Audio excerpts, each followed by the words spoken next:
Okay, hearing no second, the original agenda remains the same. So then I'm looking for a motion to approve tonight's Board of Education meeting agenda.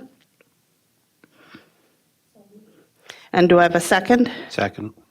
So I have a motion by Diana and a second by Al. Zach, can you call vote? Yes. Diana Fenton. Yes. Zach Dorholt, yes. Al Dahlgren. Yes. Natalie Copeland. Yes.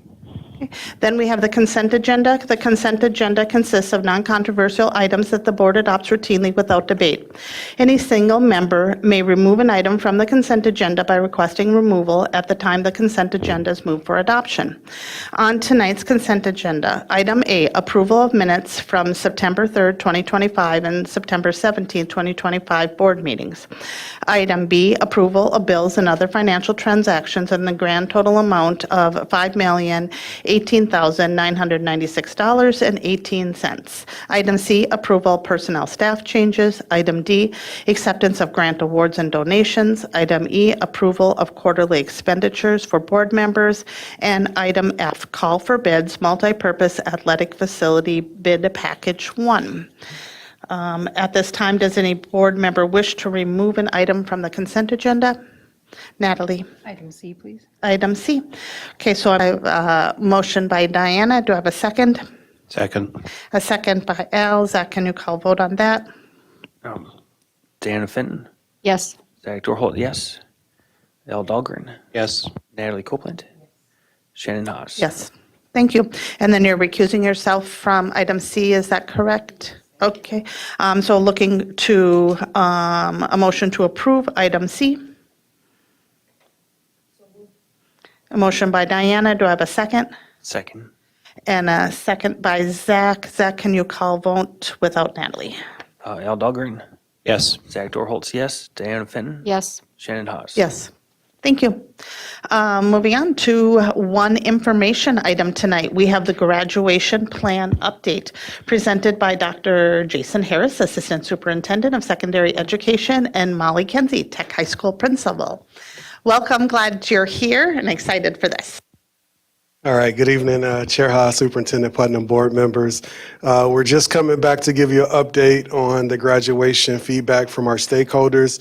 So tonight we'll kind of share the data through the themes that we looked at. So I'll get going once we get started.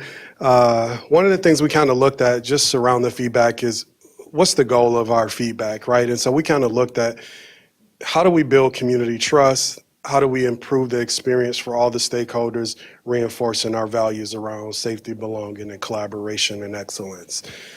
When you look at the purpose, we were talking about, well, what's the purpose of graduation? Why do we have the ceremony? And so we looked at it in multiple ways. Graduation celebrates the academic achievement and personal growth, recognizing students' dedication and adaptability as they prepare for their future. It honors the essential collaboration between students, families, and staff, signifying the shared commitment to a promising future. So when we looked at it, what's the purpose? And we kind of outlined that and looked at it. We talked to multiple stakeholders, and that was kind of to the piece of the purpose of why we have this ceremony. What's the purpose of graduation? And so tonight we'll just kind of highlight the key themes and present the findings.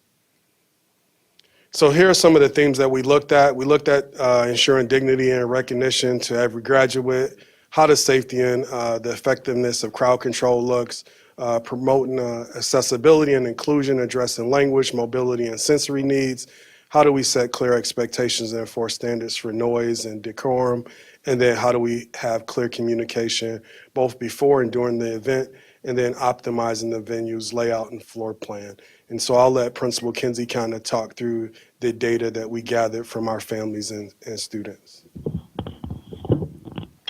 Good evening. So the first question shows the side-by-side of the location discussion for graduation. I know it's a little bit small on your screen. So on the student side, option A is to continue with our graduation ceremony at Rivers Edge Convention Center. And option B would be at the home high school campus. And so for the students, they selected option A, Rivers Edge Convention Center. And the parents were a little bit more close, or the families, excuse me, were a little bit more closely divided in their options there, but option A, Rivers Edge Convention Center, kind of snuck the lead there with 52% surveyed wanting it to stay at Rivers Edge Convention Center. Next, we surveyed students on what to them represents a respectful environment, and how can we access that information and share that out with students and classmates. And so the number one piece of that was, how are we providing visual cues and creating reminders during the ceremony? Next was designated celebration areas outside for after the ceremony. And the third highest pick was the venue layout. How can we make sure that it is easy to hear without yelling? And then families were asked the same question. There are some common selections, and then there's also some that differ.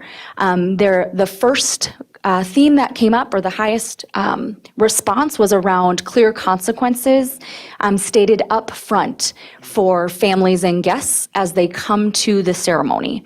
And then second was a designated area for outside celebration after the ceremony, and then that venue layout option. So how are we looking at the venue layout to ensure that it's easier to hear throughout the ceremony? Next was from a graduates or future graduates belonging throughout the ceremony. And so every student indicated that hearing their name being called and knowing that everyone in the room can hear it too was really important, as well as a balanced moment that allows for cheers so that everyone can get recognized. The other two, or the last two, are 20, there we go. 24 is that blue color. So the feeling of energy from my family celebrating, even if it's loud, with 24%. And then 20% is a big celebration moment after all names are called. Sorry, just going back to that piece. I think that really leans back into the purpose. And so how are we valuing what graduation means for us? And so as we can figure out moving forward how we address that to support both students and families. Yeah, the question asks, when you walk across the stage, what experience would feel meaningful to you? And then that's what you got out of it.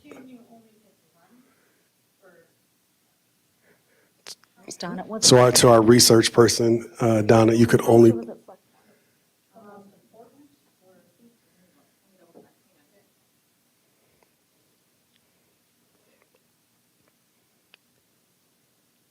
you like me to go forward and go back? Yeah, okay. we can come back. The next question was in regards to ticketing. And so just to not confuse you, the colors from the student side to the family side they don't mean the same thing. So let me break down the student side for you first. So the green is 8%, and it says ticketing, students want it to come, first serve. Next is the blue, which is the dark blue, which is 49%. Equal distribution, same number per graduate, which is what we are currently doing. Yellow is 40%, request-based with accommodations for larger families. And then that light blue teal color was 3%, and it's a lottery system for additional tickets beyond the base allotted. For families, again, there's some commonalities here, but they don't quite match. So the green at 50% is the equal distribution, same number per graduate. The dark blue with 27, request-based with accommodation for larger families. Yellow at 19, lottery system for additional tickets that go beyond the allocation. And then the teal color, 4%, first come, first serve. Next was looking at the layout and the floor plan. And this one was surveyed through families. 31%, the green, had no preference on the layout. 26% thought that bringing the seating closer to the stage for a more intimate setting and it would be easier to hear and to see. Yellow with 22% said to keep the current distance, but improve sightlines and sound. And then with 20%, it said create multiple viewing angles, seating on the sides and around the stage. And lastly, this question was just looking for support for graduation. The green on top is unfortunately not able to help with graduation at this time, but there was an overwhelming surveyed group saying that they would help review and draft plans and give feedback. And on the student side, that yellow bar shows that that students will help communicate final decisions with their classmates, which I love. And that also that there are students who would be willing to join a student advisory group. Yeah, I think that was a good one for us. When we have our graduation team, it's all the adults. We don't have student voice perspective. And so now that we know that students would be interested in giving perspective, I think that's a voice that we want on the team. And then families, again, they are willing to review and provide feedback on draft policies. And there is an interest also in joining a family advisory committee just a couple of times before graduation. And then the last bar there, the teal bar there says participate in pre-ceremony walkthrough or orientation, help communicate expectations within our community and networks. And then that last column there in the dark purple says they would serve as a family ambassador to help families understand expectations. And Chair Haas, to your question, you could only select one that's most important to you. Hold on, I'll go back to. So this is that chart referencing selecting one that means the most to them, and then there was a tie. So it was hearing my name clearly and knowing that everyone in the room could hear it too, as well as a balanced moment for brief cheers so that everyone gets recognized. And then when you look at the overall feedback, we had some open-ended questions. Communicate clearly and early, set high expectations for a respectful environment, keep commitments made related to protocols which support our safety, belonging, collaboration, and excellence, increase security and adult presence to celebrate the milestone, and then using accessibility as many as possible, and then how do we look at those multiple languages, mobility, sensory needs, and then broadcast TVs for latecomers so they can watch in multiple spaces. And so that was kind of the overall feedback that we saw. Next steps, it'll be a consultative decision. We wanted to get feedback from all our stakeholders. The superintendent and district administration will make the final decision. Currently, right now, we're gonna come back and as a team and make a decision on our final decision, and then communicating that out to everybody. And so it was interesting. We got a chance to kind of, we had the situation last spring. We wanted to we debrief. We talked to multiple stakeholders. Now we got our stakeholder feedback and kind of really looking at our process, all the things. And this was good data for us. I think when we looked at families, we got almost 250 families to participate, and when we looked at students, we all got about 150 to participate in giving feedback around that. And so, any questions?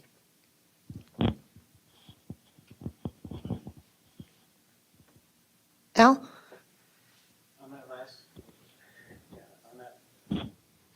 Can you guys hear that? There, now I can. On that last slide, not that one, the very last one, the question, that.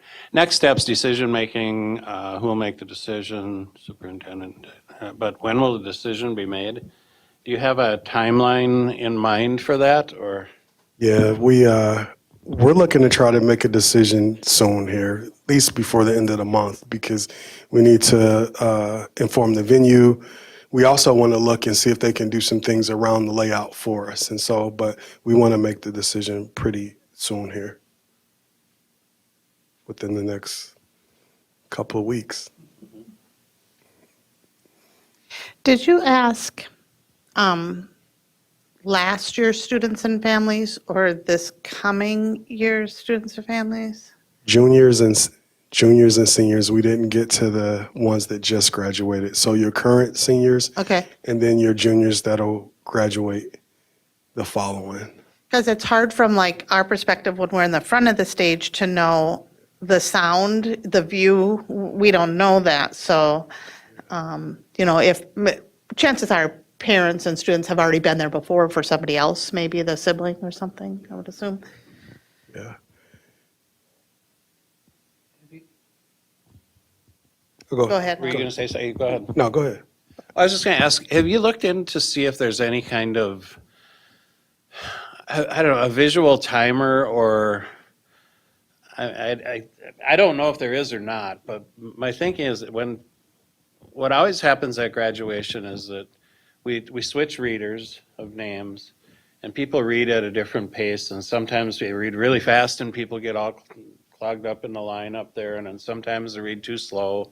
They're not coming through fast enough, and I'm just wondering if there's a timer available or something that every reader could use where it's like a green light goes on and you read the name, but don't read it before and don't read it at. We actually ask that our readers say names in 6 seconds, but you are right. There's that human component around that. And so I don't think that that would be a challenge to do. I think then we just have to ensure the length of the ceremony. I think that's where, sometimes the readers potentially get a cue from a principal of like, we need to go a little faster because we have to get through numbers. Right. But, so that would be a set way. You'd know how long it was going to take if you had a set number Yeah. of seconds per, but it's just, I know that when you get nervous, you talk faster and you just lose track of Yeah. time. So it's really difficult to do a specific seconds or something without a visual cue. Oh, Lori had that. Well, I'm going to share an idea that Board Chair Hawes gave us that we had talked about doing, where we would have the name up on a visual, right? So everybody could also see the name as well as hear it be read, and we could tell people that when would read the name will go on. You can cheer when your name is there. When it goes away, that's when we're quiet again, right? To give people that visual cue of this is your moment. Right, and that was Board Chair Hawes's idea, and it's potentially we could have AI, right? You can load the names and AI reads them. We still have to experiment with accent, but it probably can't be worse than sometimes, right? Humans do. Very So And you could ask the reader you wouldn't have to give the readers the name other than they could read it off the screen when it came up on the right, screen. and it could be right here, so you're not looking behind, Right. right? Like absolutely, I'm looking at Katie as I'm speaking, and it would be, I think, an idea that once Shannon shared, we were all like, oh, yeah, great idea. And I think you lean into what the student said was really important to them, right? Having that moment to have their name be heard, and also having a moment to be celebrated. So, If we could have like it live streamed in their picture of them up on stage all by themselves or a still picture or something. But yeah, name, picture, fireworks. And I then- love the and fireworks, Then flashing black. lights.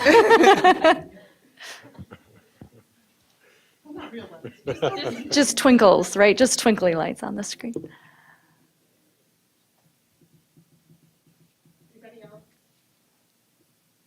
This was a great, thoughtful. Yeah, I want to thank our folks, our principals. Principal Scalaru's not here right now. Director Roper, all the folks that made this happen to get the survey out and get us feedback. Thank you. Okay, moving on to discussion and action items. First up, we have the discussion item of the 2025 through 2028 strategic plan draft. And welcome Donna Rober, Director of Research Assessments and AI Integration.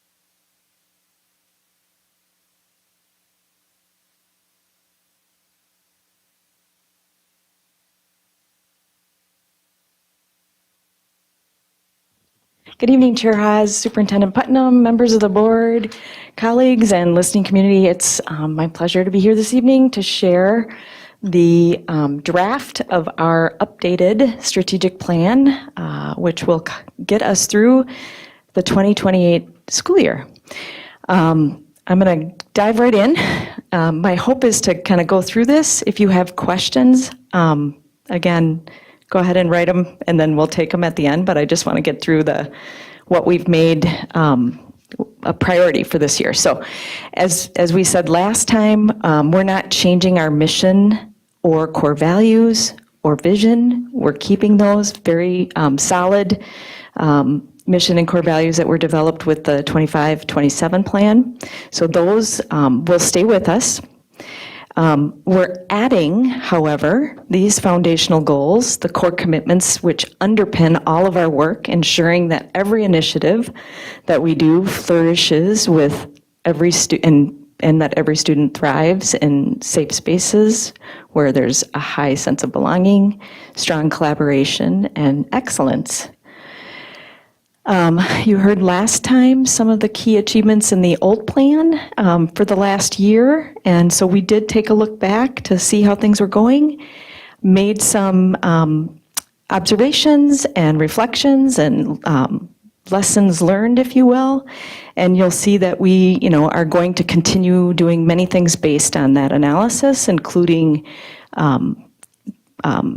continuing to increase restorative practices, continuing that early intervention work around preventing those learning gaps, continuing to solidify and grow community partnerships and amplify the success of those, and again, to innovate and continuously improve using data and evidence. There were 6 things that we identified as sort of really high-level commitments that we want to continue to prioritize for the 2025-2028 plan. Continuing to work on reducing suspensions, looking at boosting the consistent attendance metric, which is really about enrollment and getting our kids into the buildings and enrolled in our schools. There's a strong focus on literacy, as you all know, and it will continue. We will keep working at that, growing it at the elementary, expanding it into our secondary. We have some really great plans that we heard about this morning on that from Director Wilhite and team. We have added really looking into some of the math pieces as we are exploring new resources for that. We will continue to really hone in on some of the things that we need to be doing in the area of math. And then we want to also look at how are we cultivating and improving in student engagement. So these are 5, and then the 6th item was really around our 742 graduate and Future Ready by Design, we're calling it, which is getting clarity around what we want that to look like so that when students leave 742, we know they are on the road to successful adulting and a career pathway and a long life of learning. As you may know, there are lots of challenges and opportunities in education, and a few that we have identified that we will continue to focus on, as well as those opportunity to learn, the gaps that we see in our student learning. We want to shore some of those up by having a little bit of emphasis on Tier 1 instruction and working more collaboratively across the tiers to enhance that. We also know disengagement is real for our students and many students across the state and the nation. And so we think the work that we have started around safety and belonging get us to setting those preconditions for really working on engagement and motivation, which, as you may know, are tied directly to learning. So that's a challenge and opportunity piece that we'll be looking at. every district in the state and in the nation is looking at maintaining their high staff retention, and here in St. Cloud, we aren't any different. And so we will continue to look at ways that we can be more efficient using new tools and process pieces, but also freeing people up to be in collaboration, doing that collective efficacy work that we know is really central to high achievement and learning and excellence. And then finally, the future readiness challenge is just that. It's really difficult to know what might happen in a year or 2 or 3, and we will keep our eyes on that and continue to prepare our kids as best we can to be adaptable, nimble, really good, deep learners as they go out our door. These focus areas, as you know, are from the last plan that we have, and they're all really great objectives and strategies that have been defined by teams that came before me. And as we continue to work them, you're going to see our language get a little bit more strategic and more actionable around some of these objectives. So in Focus Area 1, under Positive Climate and Culture, we are committing to creating inclusive, safe environments that support all staff and students. And on the left, you see the aligned objectives, and on the right, our strategic commitments, guide how we do this work through strengthening relationships and student voice, expanding inclusive programming, deepening our understanding of student and staff perspectives, and then prioritizing the well-being and support the well-being of our purpose and support systems. So we will continue to do and commit to these strategic items for Focus Area 1. In Focus Area 2, there is a lot happening. Our aligned objectives don't nearly convey the level of learning that is happening out there with our teachers and with our students, but I want to especially emphasize the amount of learning that is happening with our staff to be instructionally sound and strong when it comes to some of the literacy learning. And so our strategic commitments are really focused on improving core instruction in both literacy and math, fully implementing the science of reading and many high leverage practices that come alongside that with assessment, defining and aligning and implementing Tier 1. And, again, you see aligning instruction assessment. There's a lot happening in that area, and so we will continue to do that work in the coming year and in the 2 years to follow. In the Focus Area 3, driving excellence through innovation, making sure we have strong systems and we're using data to inform our decisions is one of our commitments.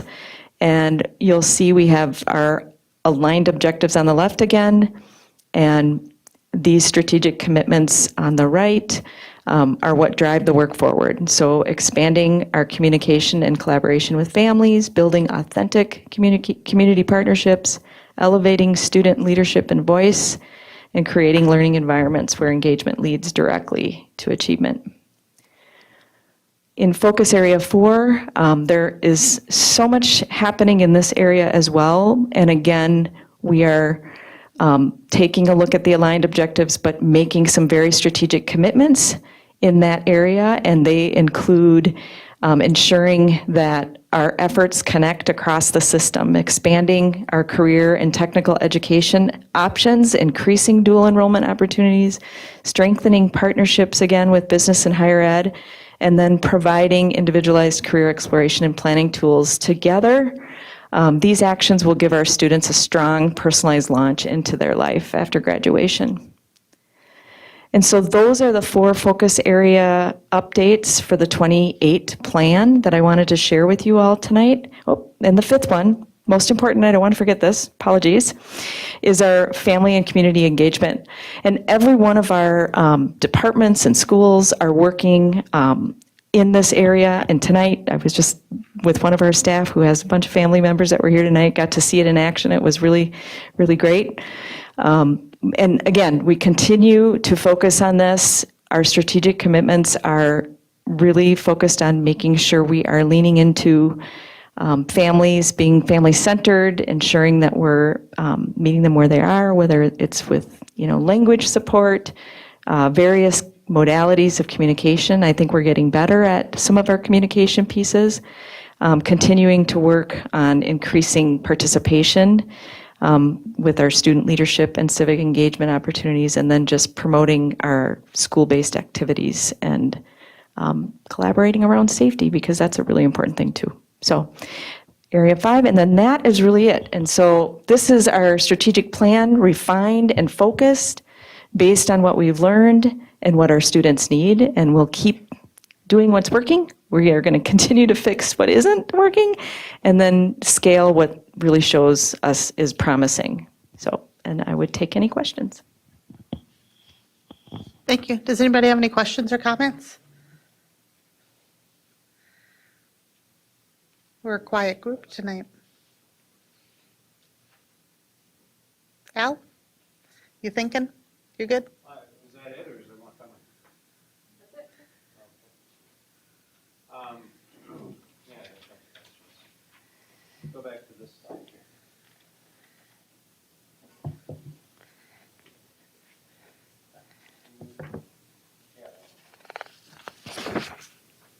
What is there something being represented by the size of the bubble?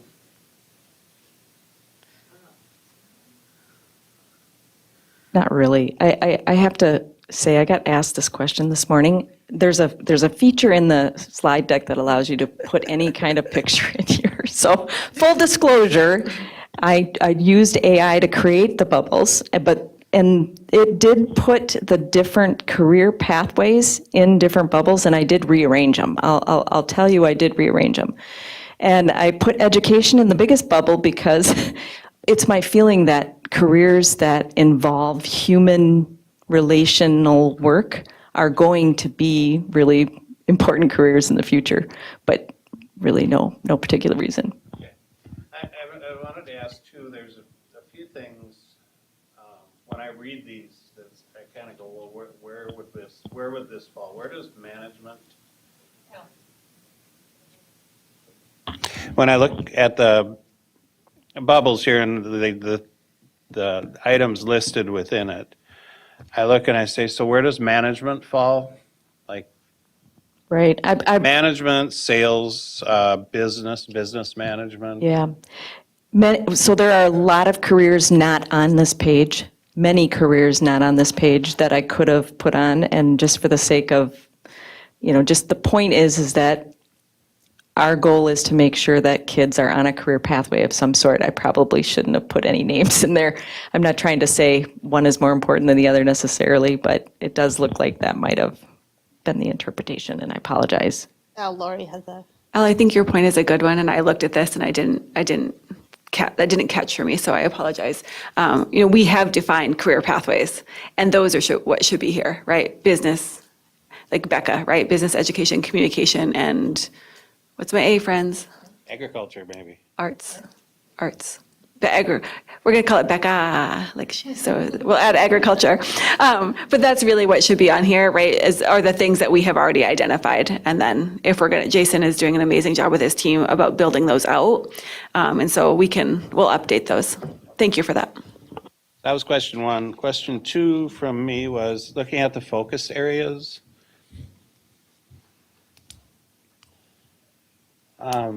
In objective 2, instruction that produces positive outcomes, and this is really hard to read, by the way. I struggle, but it says eliminate barriers to learning among racially, culturally, and linguistically diverse population, correct? So we're looking at race, culture, and language. But I would argue, or I'm not arguing, I guess, but I would just suggest that those are barriers, but I think that the largest barrier to learning comes from economic situations and trauma. And I'm wondering, where are we addressing those two things within this here? I'm not dismissing the three that you listed. I'm just saying that other major that I don't see listed on there. Yeah. Donna, can I ask, before you answer that, can I ask a clarifying question? My understanding was that that was going to get replaced by this line. So under each one, right, is that not the case? Right, so under the aligned objectives, you'll see we modified that to eliminate, well, it says eliminate barriers to learning for all. No, I don't mean that one. So objective 2.1 is eliminate barriers to learning among, right, what Alice said. I thought that was going to become improving academic achievement through evidence-based practice and a unified instructional vision. I thought that replaced what those gray boxes were. Am I incorrect? You're why it's a you're work correct. So here's the thing, until this gets approved, this document doesn't change here. Right. This is the old one. Right, but this will replace what But Alice. this would replace whatever we adopt, will replace and update that. The language is going to be tweaked, but not significantly changed, right? So we will have little tweaks to this document right here, based on what we have in these focus area sheets.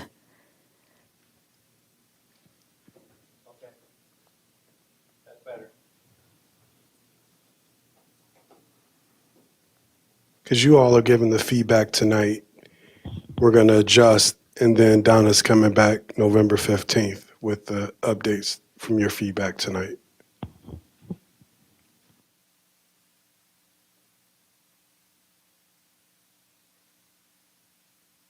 Are you still examining? Oh. Okay. Anybody else have any feedback or anything? I know some of you have already heard this before. All right. Thank you, Donna, very much.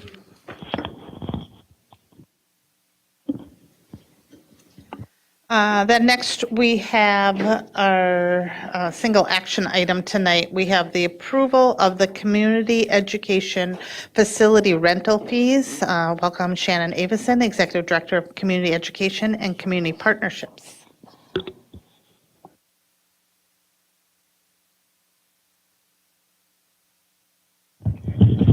Good evening, Chair Haas, Dr. Putnam, members of the board.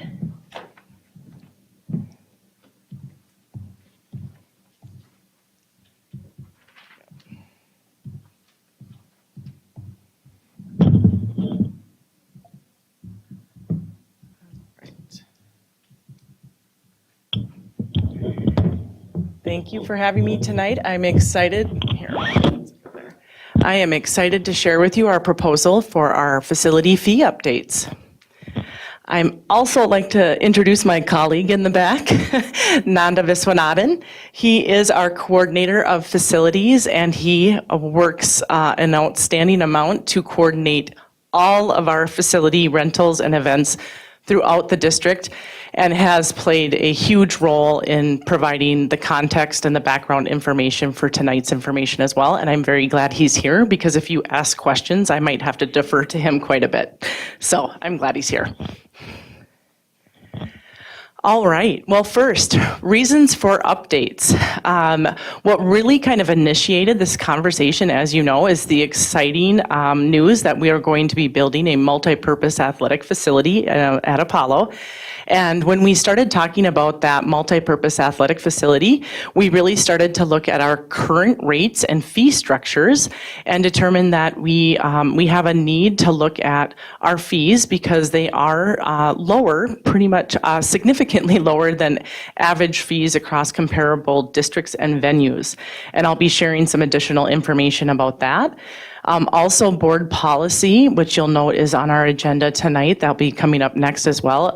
We'll be needing to update our 902 policy around school facilities, and so that timing was in line with this. And then also, we have a growing number of community partnerships, and that just requires some more intentionality with our fee structures as well, which I'll be sharing a little bit more about later on in the presentation. So our process and timeline. In July and August, I am new to my role as an Executive Director of Community Education and Partnerships, but in July and August, we got straight to work looking at some research of facility fees and structures across numerous districts, also looking at multiple other venues locally, such as St. Cloud State, Whitney, YMCA, et cetera, but lots of districts across the state and locally. We looked at that research and put together some proposals and some draft information to be shared by or with our Community Education Advisory Council. We then took that feedback from our Community Education Advisory Council on September 8th. We brought that to our board finance, which many of you are a part of. We shared a draft proposal with board finance on September 15th. Then on September 24th, we brought forward to our board policy committee a review of policy 902. Additionally, on October 6th, we brought a second draft of both that facility fee structure again to board finance, and then again that board policy 902 to board policy or to board finance for a final review of both those pieces.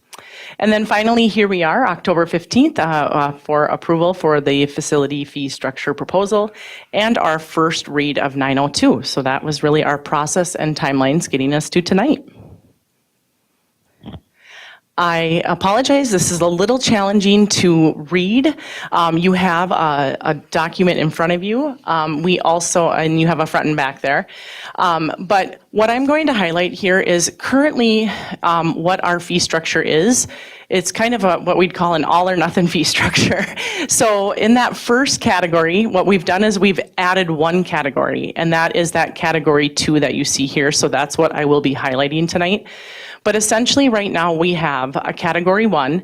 It's our first priority. It's our students, right? It's ISD 742 school district activities and sporting events, community ed programs, and then elections, special hearings, and district co-sponsored events. That is currently standing, and those are free.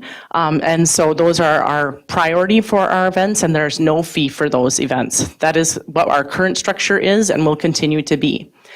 The other category currently right now is full price. Everybody else outside of that pays full price.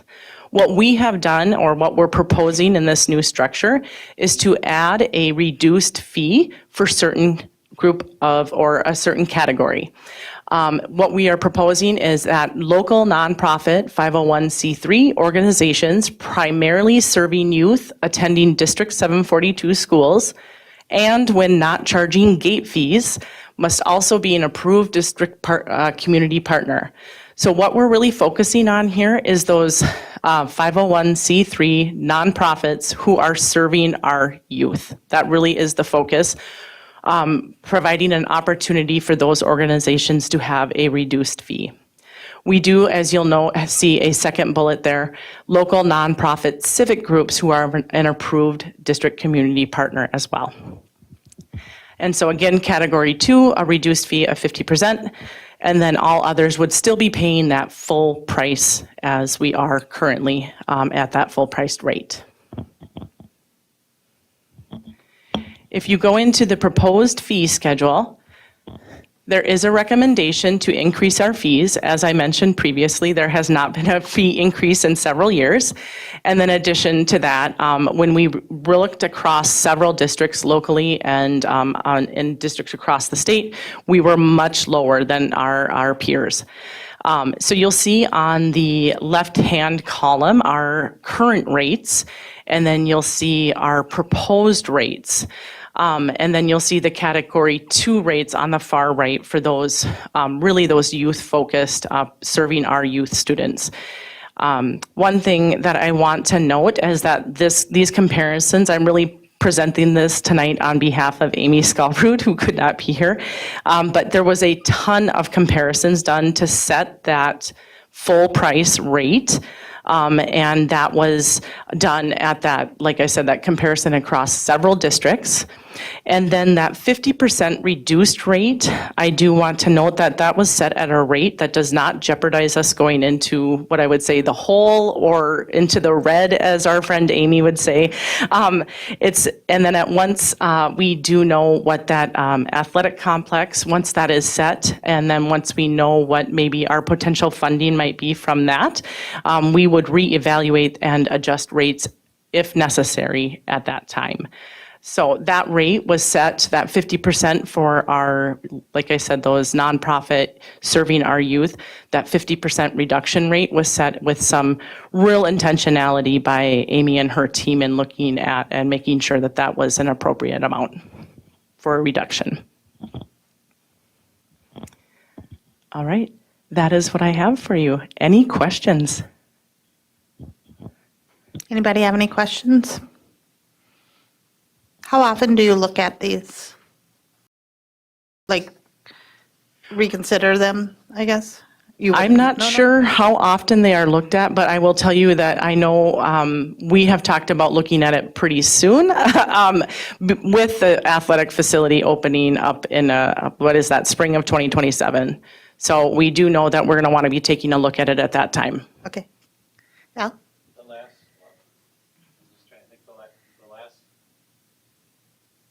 The last time that I believe that it was looked at was right before Adam Holm came on, so I can't remember Okay. the name of the person, but he was Oh, here for a short, Scott, a really, maybe?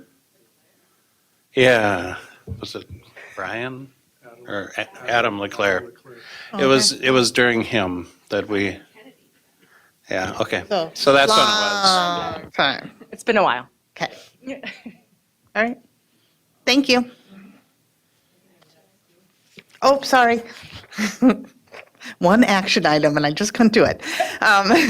So the board action is required, and administration is recommending approval of the community education facility rental fees. I would move that we approve the community education facility rental fees as presented. Second. I have a motion by Al, a second by Diana. Zach, you're still on. Can you call vote? Sorry. Appreciate it. Zach Dorholtz, yes. Diana Fenton, Yes. Shannon Haas. Yes. Natalie Copeland, Yes. Al Dahlgren. Yes. All right, and Shannon, thank you. Shannon is staying here. We're going to do a first reading for proposed revised board policy 902, use of school district facilities and equipment. Again, this is Shannon Avison, Executive Director of Community Education and Community Partnerships. Thank you. As I mentioned previously, 902, use of school district facilities and equipment. The last time we reviewed this was in December of 2019. We are in line with the MSBA model policy around our purpose. The purpose of the policy is to provide guidelines for community use of school facilities and equipment, general statement of policy, and scheduled community education classes and activities as appropriate. I will note for you here that in Section 4, Part A, we are making a proposal to add the highlighted language here. The school board authorizes the superintendent or designee to revoke or cancel any facility use request at its discretion if the renter fails to comply with the terms and conditions outlined in the facility use contract. We did run this by legal counsel, and it was agreed that this is appropriate language and would make sense to add. So we would propose adding this language at this time.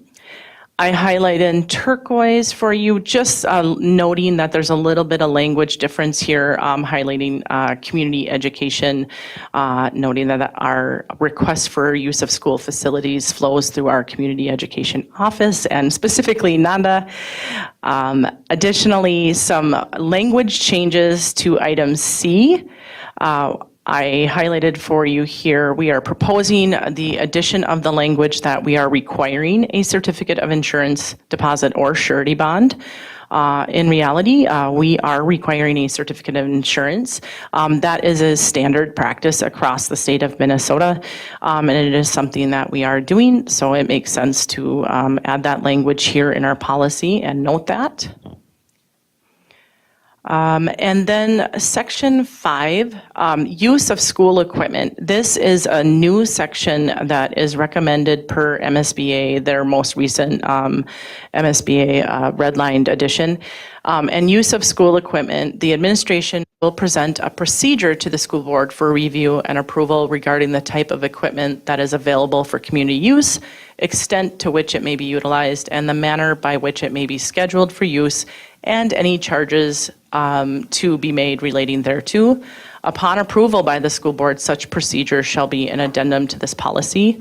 Again, our team felt this was timely in with that athletic complex coming into play. There might be pieces with that from an example of a batting cage, right, or something of that nature that may be requested to be rented. So the plan is for our community ed team to work alongside our business services team to bring forward a procedure for approval in the upcoming months. So that would be the next step. But first, we would want to add it to this policy. And then I just noted that our certificate of insurance per Section 6 here has always been noted in that portion of our policy. It's been there previously. I just noted that for our team as a reference. And then, of course, as per previous, we have been updating legal references as MSBA recommendation. And those are the recommended changes for our first read for 902. Any questions or comments on that? Okay, one more. This is the second reading for proposed revised board policy 611, and this is homeschooling. Second read. All right. I'll just say that there were no changes that were recommended from our first read last week. If you recall, the majority of the changes to that were simple legislative minor just reference or statute changes. The only real substantive change was the removal of testing language within that. And that was a recommendation from the Business Services Department per Minnesota Department of Ed because they've changed their assessment procedures and practices. And so we just removed that testing language from that portion of 611. Other than that, we have did not make any real significant changes to 611. Thank you. Any questions or comments on the second reading? Thank you, Shannon. Thank you. We have Superintendent's report. Dr. Lori Putnam, our superintendent.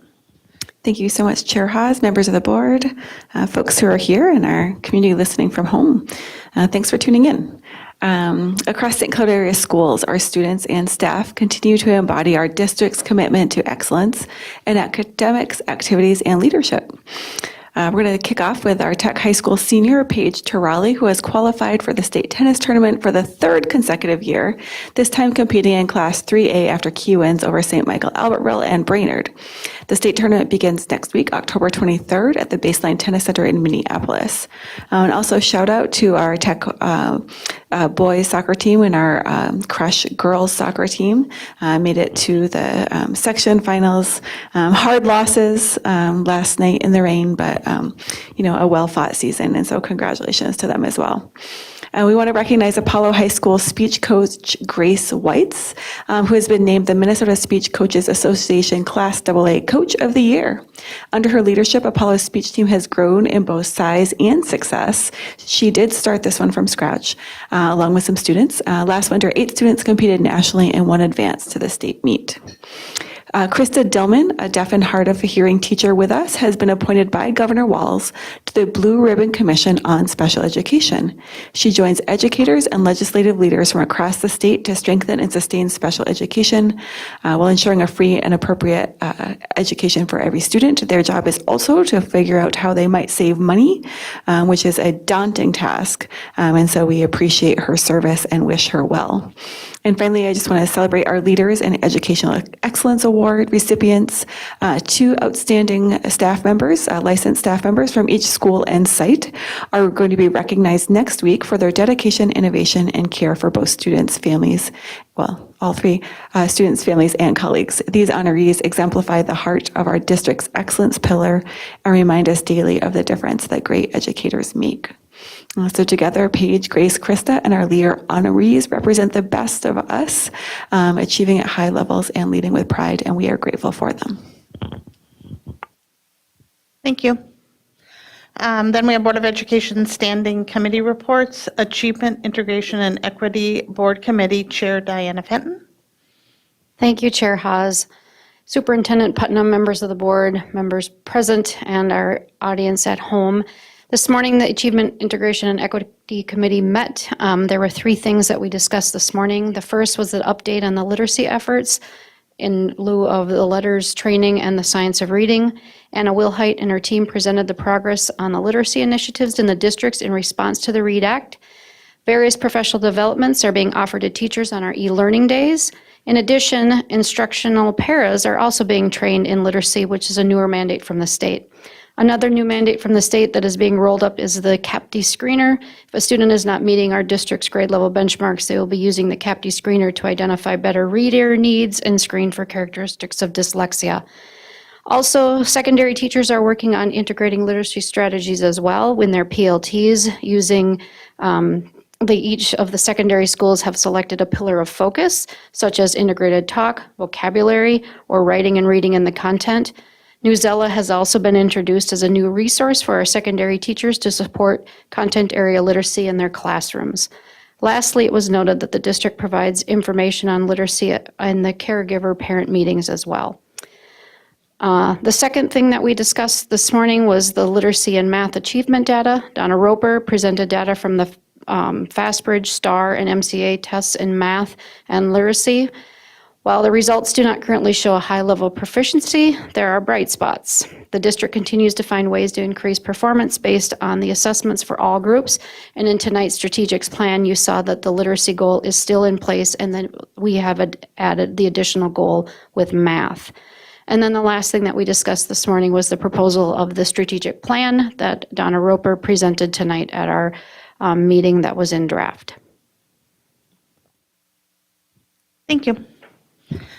Then last up tonight, we have future agenda items. The November 5th, 2025 board meeting and work session topics will include the 2025-2026 inclement weather protocols, 742 multi-purpose athletic facility naming, approval of tentative agreements, if we have any, hopefully, approval of the 2025 to 2028 strategic plan development, the 2026 Board of Education legislative platform, and some policy readings. At this time, board members have an opportunity to suggest future agenda items. Board member Natalie Copeland has suggested federal funding and LGBTQ plus concerns, as well as board training, LGBTQ plus training for board members. Under open meeting law, I want to again remind board members that we cannot engage in discussion or making statements or details about the topics, but does anybody else have any topics that they would like to suggest? And we will send them to Board Policy Development and Governance Committee for review. Okay. That was wonderful. I'm looking for a motion to adjourn tonight's board meeting. Second. I have a motion by Natalie, a second by Diana. All in favor, say aye. Aye. Opposed? Meeting is adjourned. It is 7:33 p.m. Have a wonderful and safe MEA weekend. Thank you for watching.